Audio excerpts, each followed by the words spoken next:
What's up, everyone? I am Ernest Dove, host of the New York Mets Dove Report, bringing to you live from my home that has no AC. So here comes one of the quickest Mets recaps in my history. Let's talk about New York Mets spring training. They lost. Who cares? Fake baseball.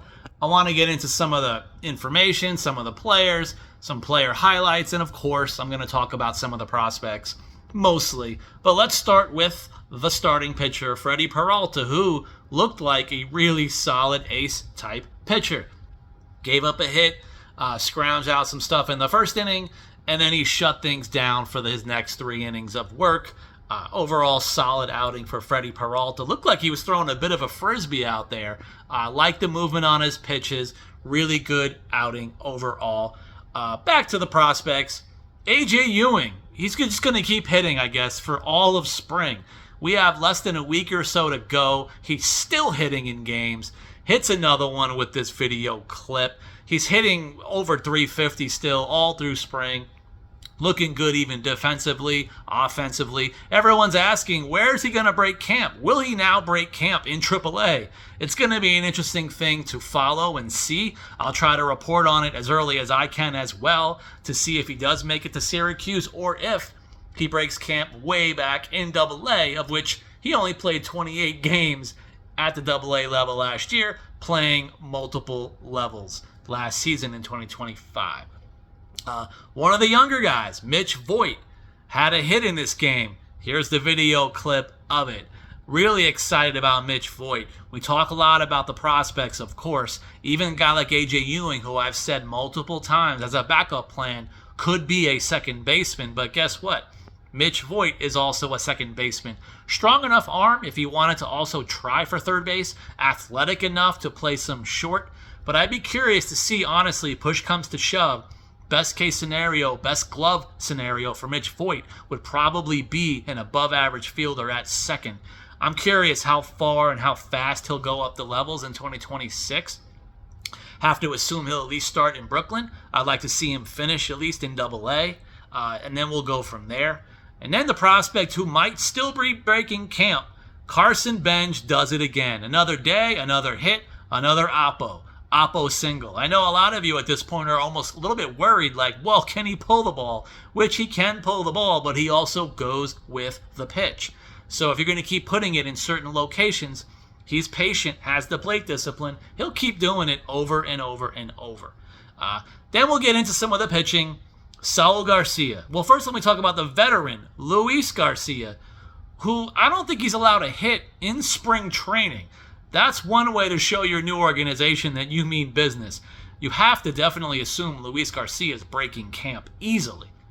Now, the other Garcia, Saul Garcia, does what I always worry about him doing, showing absolute filth, specifically the slider, which is one of the best pitches in the Mets farm system. And then the command issues. Again, had some walks, led to, I believe, a run scoring. This is the Saul Garcia I'm always worried about. But again, this is a guy, he has enough AAA experience. He's a AAA major league kind of springish taxi squad guy at this point. His stuff is absolutely filthy. I don't know if he's ever going to have enough pitch command to get to the majors and stay there as my version of a Daniel Nunez 2.0. Some of the younger guys I wanted to talk about real quick. Shout out Nick Rosselli. He had like a 9-pitch walk in this game when he got thrown in at the end of the game. Another guy who plays second base, but they also have been throwing him into the outfield a little bit as well. He's a guy who struggled now in 2025. He had a real hot streak for a few weeks, learning something with the coaching staff on a new approach. And then it kind of went up and down again, going from low A to high A. I'm curious what 2026 holds now for Nick Rosselli, who I'm told had a really good offseason, really good specific training program. I'd love to see how that progresses now during the season. The last guy I want to talk about before I end this video, because I love him, he throws the kitchen sink at you, and they literally threw him into a game at the end of the innings. Colton Casper, kitchen sink, baby. He's going to get about as high as 88.8 fastball in this game. He's going to just throw everything at you. He's all about the soft contact. He walked the guy in this inning, set himself up for some failure. Gave up a ground ball, but it was hit really hard that Schwartz was not able to make the play from third, throwing it to second, leading to a run. They counted it as a hit.